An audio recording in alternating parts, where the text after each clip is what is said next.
Hello, Culture Matters podcast. Buckle up. Here's a quote just for this episode. The stock market is there to serve you, not to instruct you. Warren Buffett. We're back again. Yes, yes, clapping, clapping. I need applause machine. We're back again with a regular guest on the Culture Matters podcast and the co-host of the Value Investor series on the Culture Matters podcast, Aleck, who's returning to update us on Arena Securities, what's new, what's exciting, and but more importantly, to explore his thinking, how it's evolved over time as an investor, how it's still evolving, and how he's developing as a steward of capital, of not just his capital, but OPM. And just to remind you, everything that is nothing shared on this is financial advice from either party, just a conversation. How are you? Cool. Yeah, I'm good, mate. I'm good. Should we Why'd you timestamp clap? it? I just thought the quote was amazing. I agreed with it very much, so I clapped it. I was excited, mate. I was like, that's the shit. Really? That's the quote right there. Yeah, because the stock market doesn't serve like it's there to help you, but it's not like yeah. He's trying to say when share prices go down, like it's not telling you have to sell. And like when you should be sitting there watching the share prices and all that going, oh, that's kind of cheap. Like because like the fundamental value to it. And also what time periods you're trying to play in. So you might be trying to play in like a short time period, like a year or two. You might be trying to play in a long time period, like 5 years. Um, yeah, so it depends. You could be buying a cyclical business, not at the top of the cycle. Like you could be buying it lot to the relatively near the bottom of the cycle. You wouldn't have timed it perfectly, but you probably know in 2 to 3 years' time that it's going to be okay. Where if you're buying it thinking in 6 months' time, you're going to be able to sell it for a profit, you're probably not going to be able to sell it for a profit, which means, like, yeah, just sit there, look at the share prices, take it all in, and act accordingly, and don't let the market tell you what to do. Have you ever heard of that quote before? Yeah, mate, I've heard of the quote before, but I Hmm. thought it was probably the best one Whoa. that we've had on the Culture Matters podcast. Really? Yeah, I really like the quote. Oh, the 100 men, all that, that's good. That's good, but it's not about value investing. So it gets me up and about personally, but it doesn't get me up and about investing wise. I think it's amazing. There's there's there's levels to this to value investing, it seems. Yeah, I even think that people would say they haven't explained the quote correctly, but they're probably better at explaining stuff and yeah, breaking stuff down like this because they've been in the industry for a longer period of time. Hmm. If you had a biggest lesson for the year thus so far, what would it be?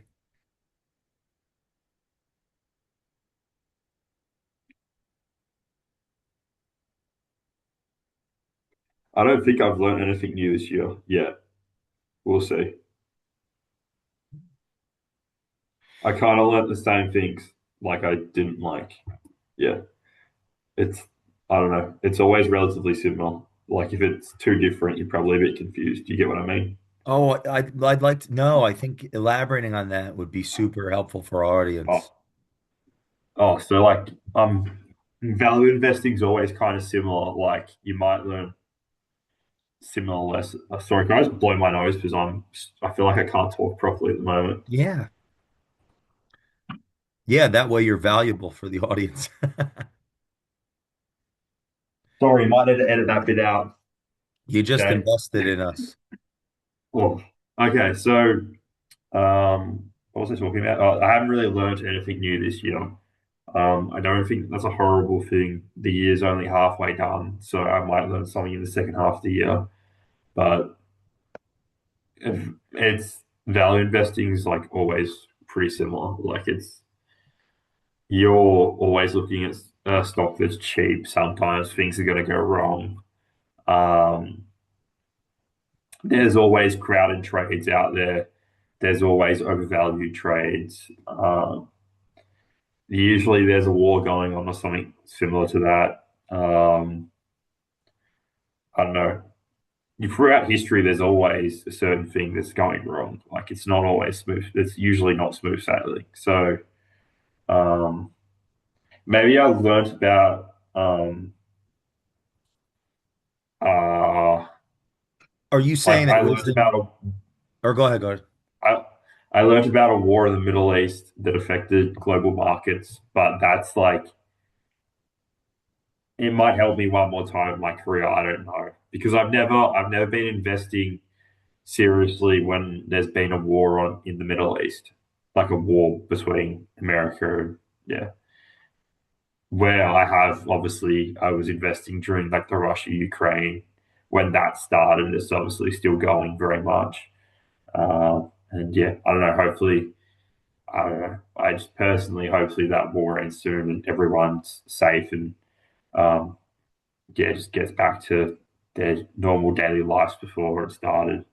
Um, yeah, no, that stuff's all new. Like the Trump administration and how they're handling things and all that. That's new because it's also they've done stuff differently to how they did stuff the first time, which is normal. Like if you if you're the CEO of a company, you get sacked and then you come back 4 years later, there's probably things that you're gonna do completely differently because you've learned from your experiences, and a lot of it's going to be similar. You're also, if you're bringing back your people into the company, there's going to be you're not going to be able to bring back all of the people you had the first time because who's retired, who's dead, who's like hope. In my experience, if you're trying to get a like if you're trying to get a corporate board back together, you're sometimes people will die because usually you're older because you're experienced.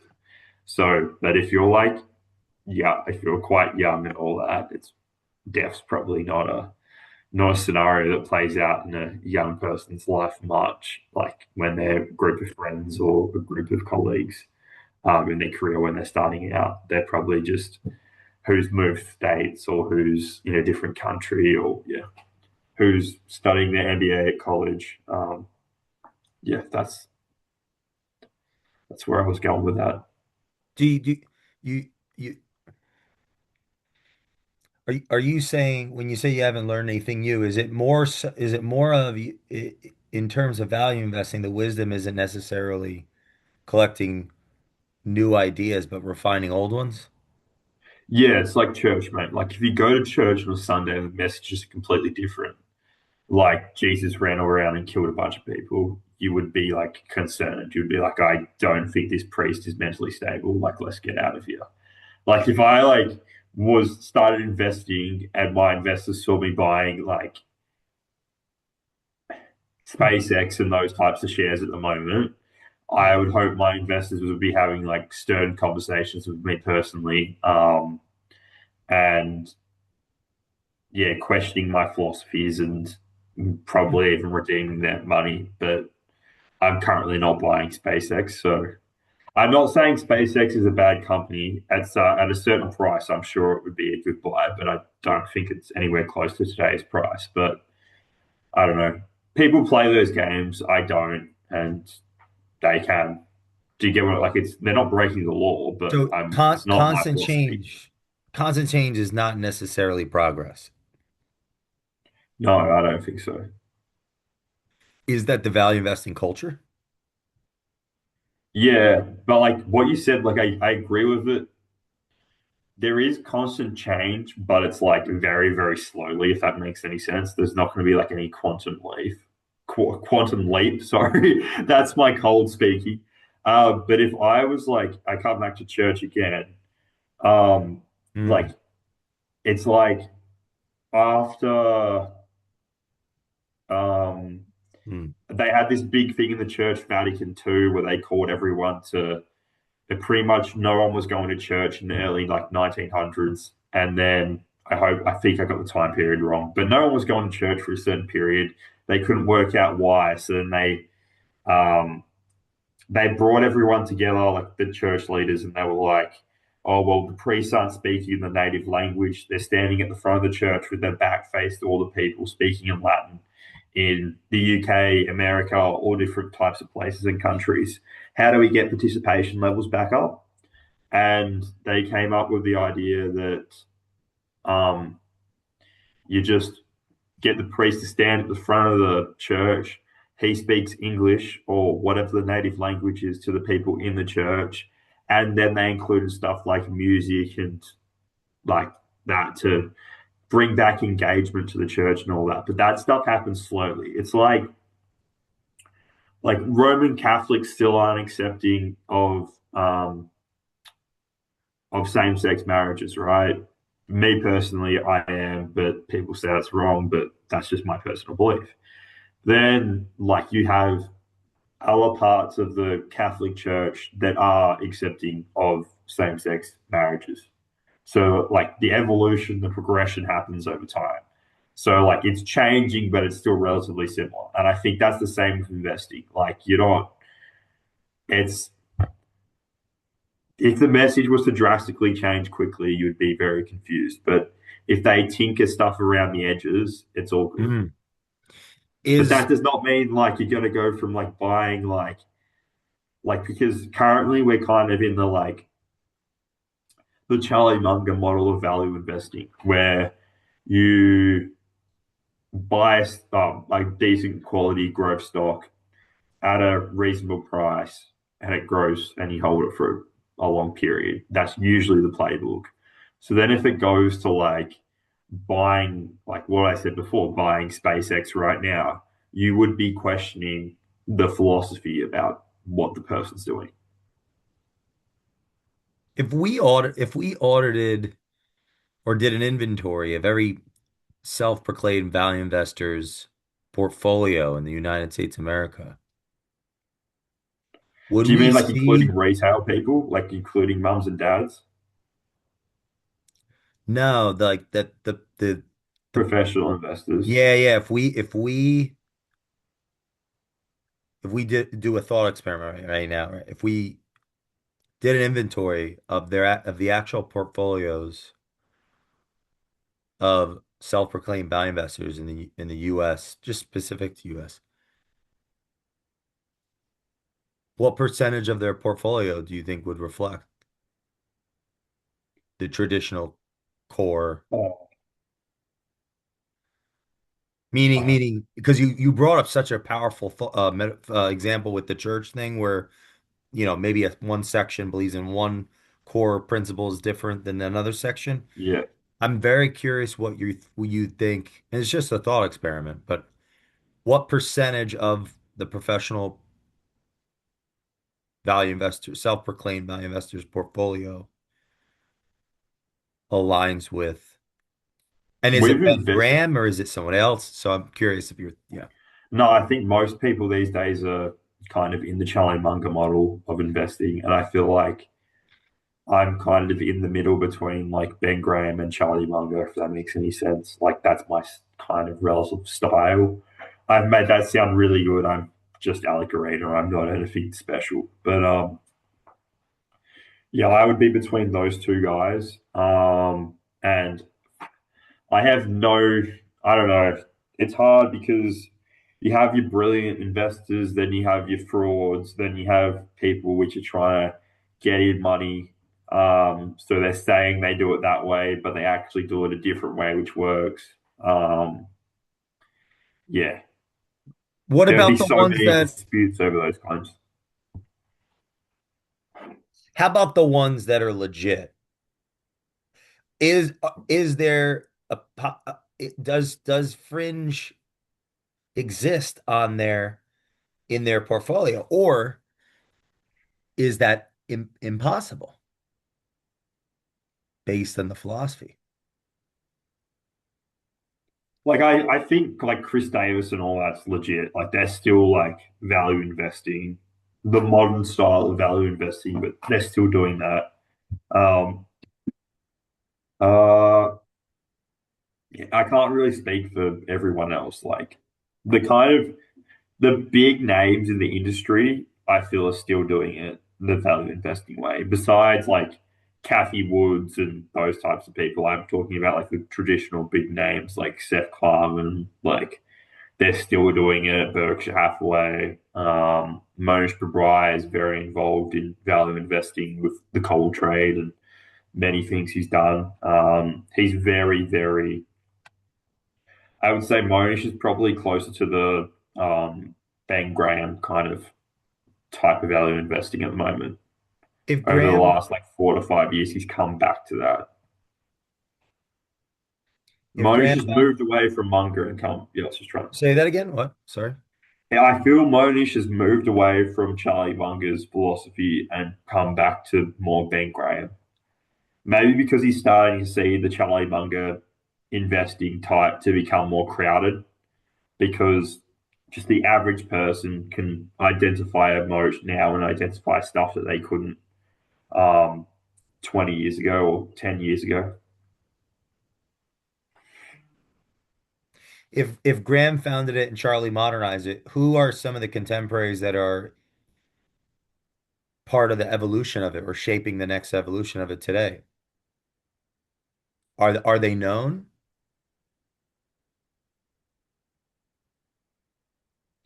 I don't know. I feel like Moj Bryce probably he's pretty known. Maybe he shaped if he has great success with this. I think maybe he shapes it a bit.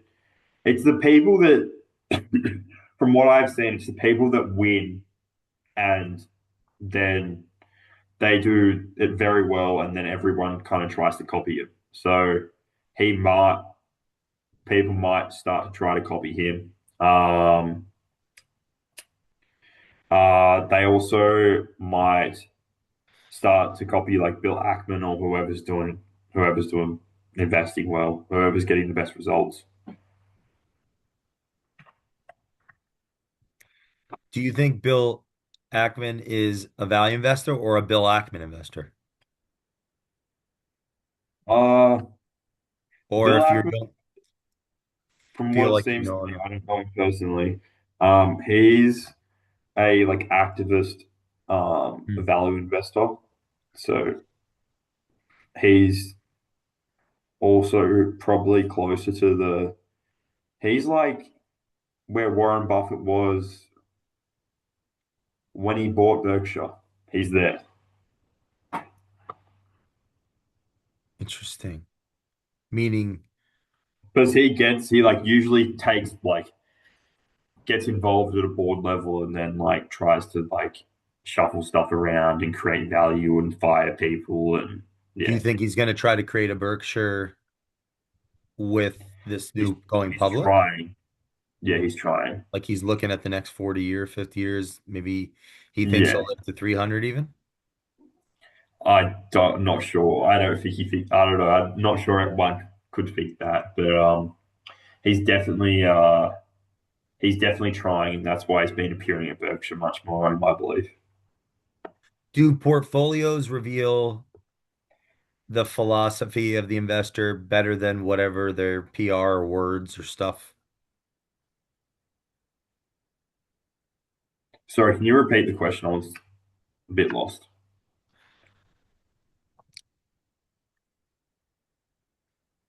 Do the, yeah, do the portfolios of the investors reveal their philosophy? Yeah, yes. The answer is yes. Better than they're actually portraying and speaking it. Yeah, I believe so. What are some either feedback loops or um, hat rituals or anything that you've used to take inventory of your philosophy, taking a look at your portfolio?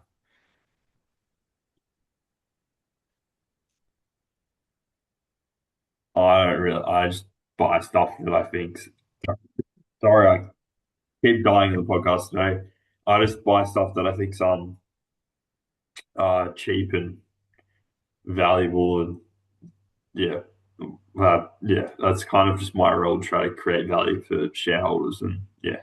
What role do you, or yeah, what role do you see relationships and friendships and thought partnerships with other value investors have on becoming the best in value investor?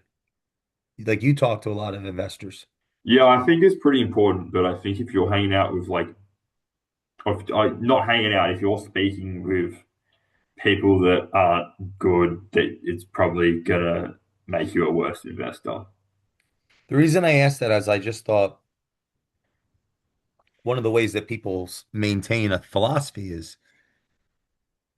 they're part of a community of those that can audit, can keep them in check, right? Accountability is like, I never thought of it that way till right now. Yeah, like there's this show on TV or Netflix that I watched while back called Vikings. You ever heard of that? Vikings? Nah, I don't really watch TV much, mate. Sorry. That's a trick question to see if the value investor spends time on TV. No, I'm just kidding. Oh no, I wouldn't say that. Uh, I was gonna say I was watching something on TV last night, but Well, I would want your feedback. Here's the point on that. So the show, it's a Viking guy, Viking warrior. When they raided England, he ends up or an island full of priests. Coincidentally, yeah, it's like all priests. They end up taking one hostage.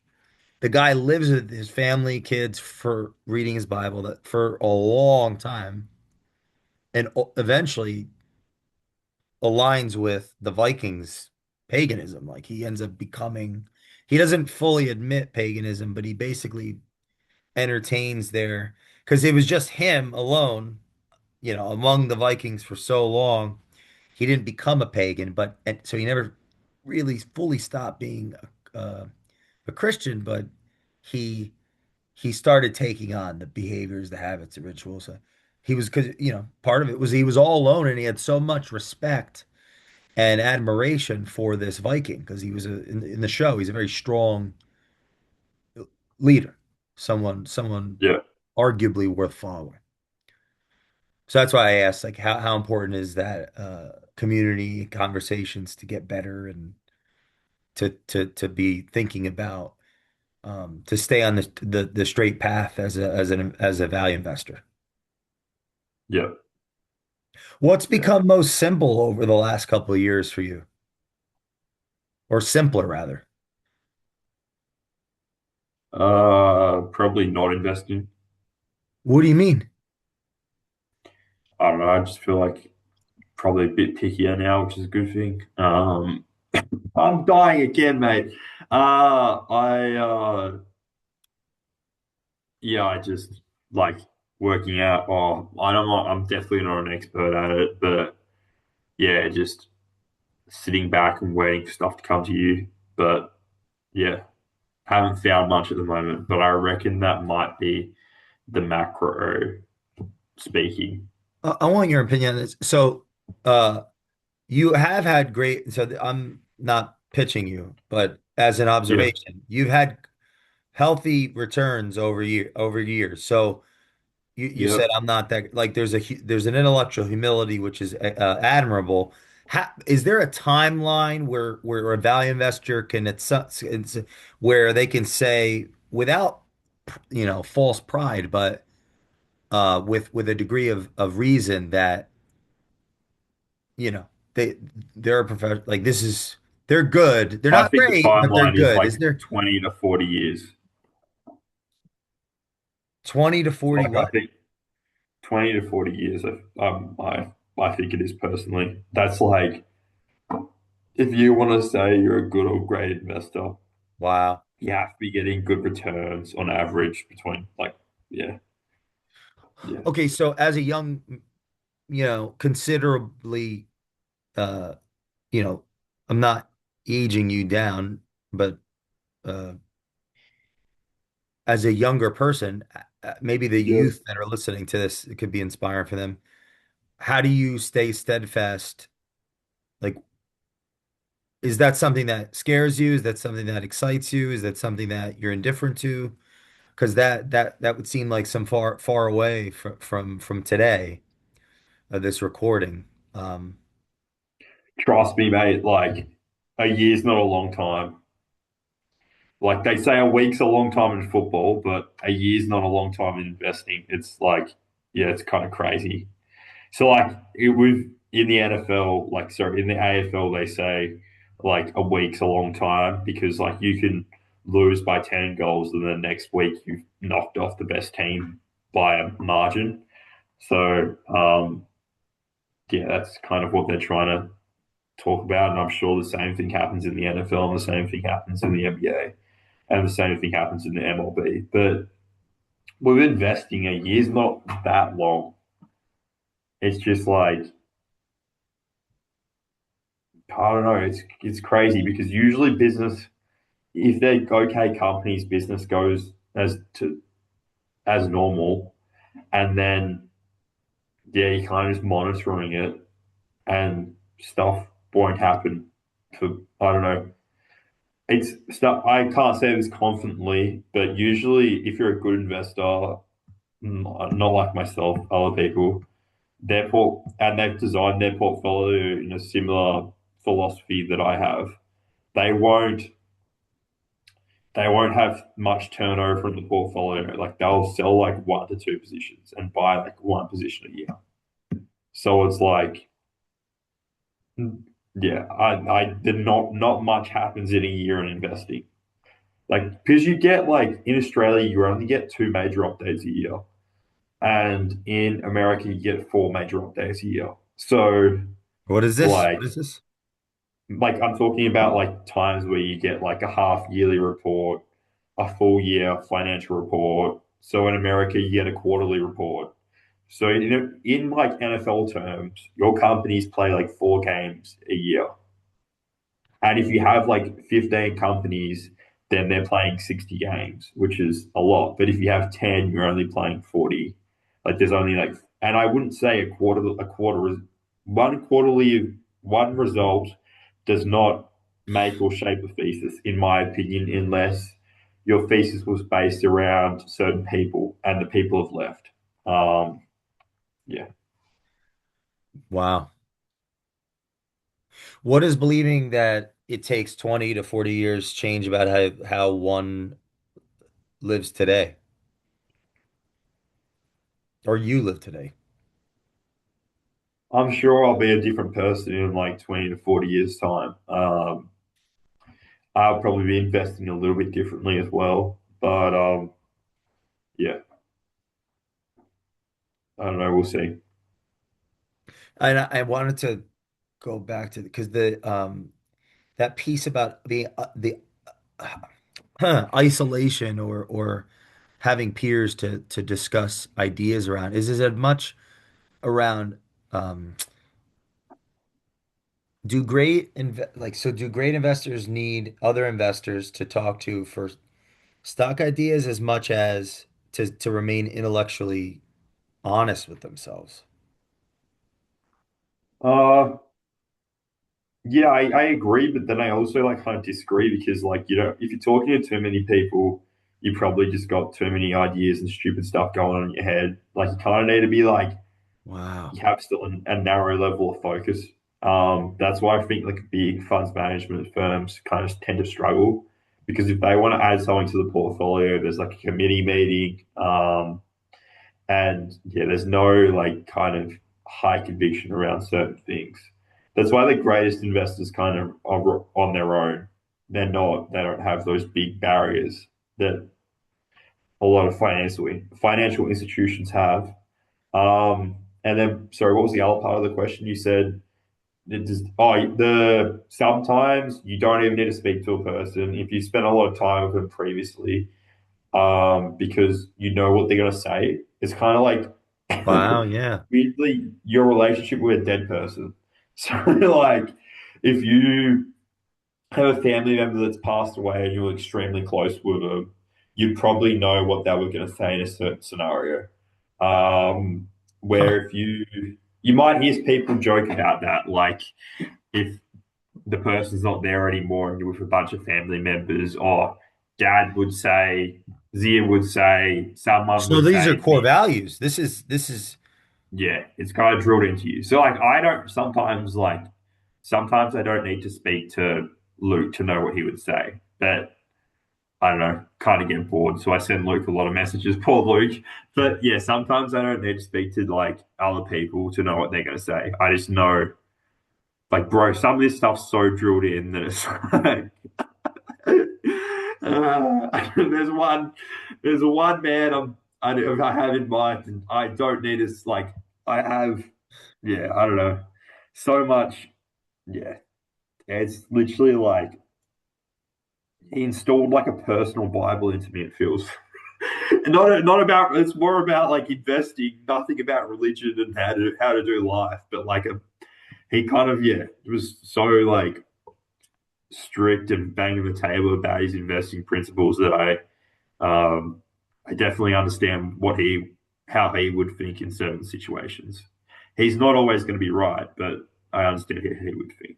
He would what I'm think so about attracted to of the value investing is this piece of it personally because it reminds me of philosophy. Like this earlier today, I was downstairs at the what is it called? It's called the Vibe board, where essentially it's an easel, virtual easel. You could like draw things and email out the diagrams and everything. Pretty amazing. And I was going through the volume one, Greece and Rome of Copleston's 11 volume history of philosophy, and like the first, because there's just so many dang people with different ideas, like how do you remember all that stuff? And I'm genuinely interested. And so I was writing down on the board to help myself remember their names in order with like a word to reflect them, like, and then a sentence of like what encapsulates their theory. And one thing I've learned from like the first one was Thales, and water is the word because he thought everything came down to H2O. And then after him was Anaximander and yada yada yada. So um, when you study philosophy, you start to it's like, well, yeah, what is right or who is right? And there's really not, it's not about that. But it's about how we navigate through life and what happens to us as we think through problems and like, oh, well, Augustine would do it like this, or Heraclitus would say it's all one, and the friction of opposites, and it's about the logos, and so like how does that help me in this? So what you just said reminded me that so much of this is about collecting ideas or using them as frameworks for making decisions. Am I yeah, I would somewhat say using him as following it? frameworks to make decisions. Yeah, yeah, Collecting framework, but this is important for this is something I want to follow this thread, but not letting you're saying not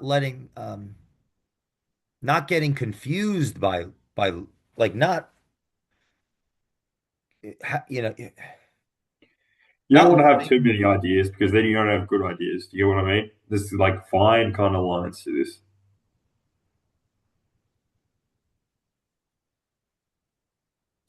Jay, you can't physically have 60 great ideas and be completely on top of them at the same time. what did It's Charlie okay. Munger mean by the mental models? Is that what we're unintentionally coming Yeah, toward? that's what we're talking about. Yeah. Uh, it's yeah, it's exactly what Charlie Munger said about mental models. That's what I was kind of touching on, and that's what you were touching on as well. How do you know, how would an investor know that they're becoming, let's say, more selective and not necessarily more fearful to take Like chances? less trades in their portfolio, I reckon.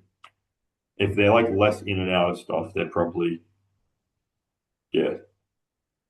Why? Why?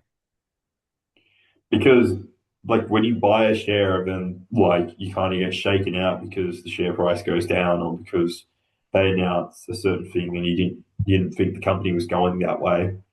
Um, that's like people get like shaken out, so they sell the position, and then they realized that they didn't have a correct thesis in that, or that the thesis was too, it was kind of made of straw. Do you get what I mean? Like it wasn't kind of concrete. Like it wasn't a very good thesis. They were kind of just jumping at it because they were bored, or it looked cool, or the person down the road told them it was good, or their neighbor made a lot of money out of the stock. Or do you get what I mean? Like yeah, there you can still have a like Warren Buffett can still have a bunch of turnover in a year, which doesn't mean um, he's a bad investor. But I don't think he's going to be changing for his portfolio in Berkshire, which he manages himself, not the whole, because the whole Berkshire portfolio, there's fund managers involved there, and obviously Greg Abel's also involved with investing there. But I don't think Warren Buffett will be turning over let's say I don't like 10 positions. If he turns over more than 10 positions every year for like 2 or 3 years, there's clearly something wrong there. I don't, if you're an experienced good investor, like I don't think that'll be happening Why? because that means you're buying, it means you're buying certain things that aren't that good. I was going to Is say a different mm. word. I was going to say, By the way, we uh, can't see you. You went too far back. yeah, because I got scared, because I was about to swear. So I kind of duck and Oh, hide, that's mate. okay. Uh, yeah, if you're buying, yeah, if you're selling heaps, it means you're buying too much. You know what the dogs do. I think I got it because it reflects that you're not aligned with the philosophy you keep pointing us to. Yeah, Because you didn't do your research before, or you don't have the restraint after yeah. when things are tough or Or whatever. you probably just did your research poorly, or got excited. Did your research poorly and got excited, or got excited. It can be whatever. Jay, if I have not bought a stock in. Oh no, sorry, I bought a tiny bit of a stock a few months ago, but I've kind of forgotten about it because it wasn't a big position at all. But if you take that away, I haven't bought a new company in like a year and a bit. For people that are just starting out, they're going to get bored and they're just going to buy a random share or buy a random, like, just to keep themselves entertained. But it's not a casino, bro. It's a portfolio. Like, it doesn't, if you're not finding any new ideas, you shouldn't be buying anything. Like, you don't lower your standards. It's not like, yeah, like if you're 35 and you can't find a wife, right? And you're like, shit, like I want to settle down and have kids, you probably don't start taking on drug addicts. Do you get what I mean? No comment. Okay. But like you probably don't like you don't lower your standards that you're just gonna start accepting anyone, bro. It's like, yeah. You It's nothing still no should have comedy a can't standard and a cure. framework. I have a question. Where do you well I, I wanted to know if you consider yourself a wise person, but like what wise person would answer that? Try to figure that out. So, what do you think of this quote? Take a simple idea and take it seriously, Charlie Munger.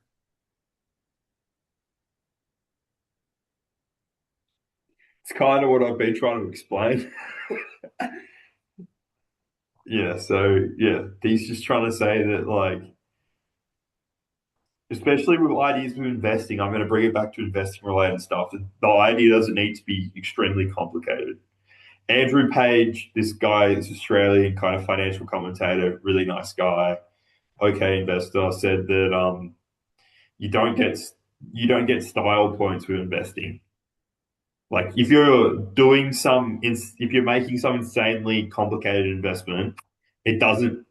it usually doesn't add to your total return. Do you get what I mean? If it's more complicated, some people won't be able to see it. And if the thesis plays out, you might get a bit of extra return. But there's no, like, for all that difficulty, it better, like, it surely it needs to be worth the payoff. You I know, like, also think it's worth saying the most complex ideas are best acted on rather than spoken or shared because if the one in a million does see something, then their conviction is reflected through their action. So Michael Burry in 2008, he just did it, right? He took out insurance policies on what he saw as um, ticking time bombs, which was in America, yeah, the mortgage-backed securities. So I do yeah, think but it's important to note that is that the person that does, see that unique opportunity, they're likely unlike to share it with a I lot of don't really. people. They're going to do Mike, something with it.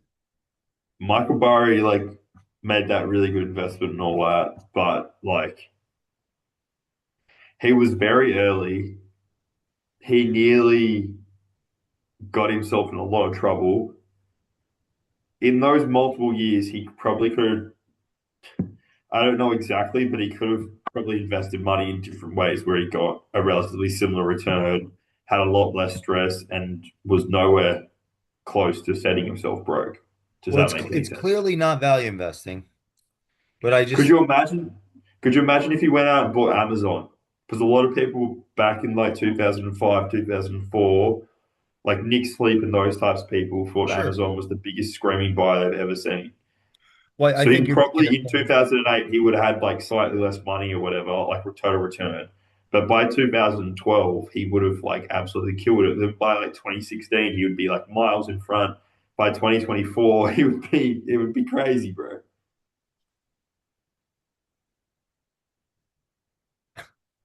Uh, 30 years from now, what would you hope people take a look at Arena Securities, and what would you hope has not changed? Like that, yeah. Someone that I don't know, perceives man. Arena Securities 30 years from now, what would you hope that they conclude or they see as not changed? Hopefully it's still a company. Uh I'm open to like my philosophy and ethos changing and evolving over time, but like it's what I said before. If the fabric changes too much, I'm not open to that. But yeah, I don't know. I think there will be change to running securities over time, but not hopefully too much change. What, and final, how about some updates of Arena Securities? Where do you see, what do you see? Why? What should we know that I'm not seeing much at the moment, is what the honest answer is. I yeah, don't think there's like many great opportunities in Australia at the moment. And I'll be waiting for some good opportunities in the future. And I'll be looking for them. And yeah, that's the kind of update from me. Aleck Arena? Can I just say Thanks. something? Sorry, before Yeah, we yeah, before we please. end. Yeah, I just want to say, just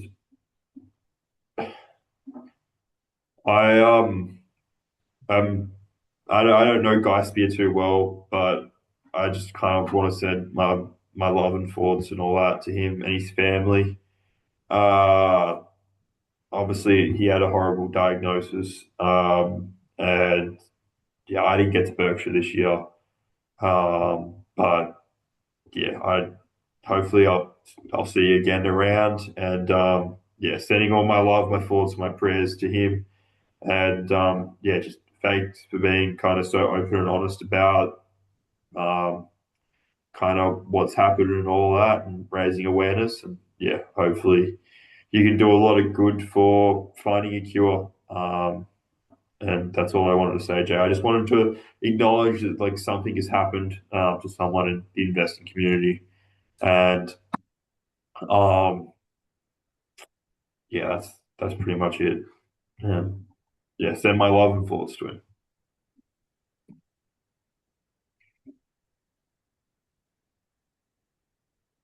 I appreciate you doing that. And please, anyone listening to this, um, make friends with Alec, reach out to him, and yeah, have Guy in your thoughts.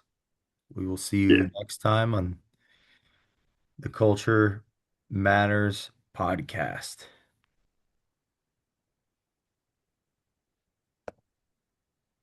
Sorry, I just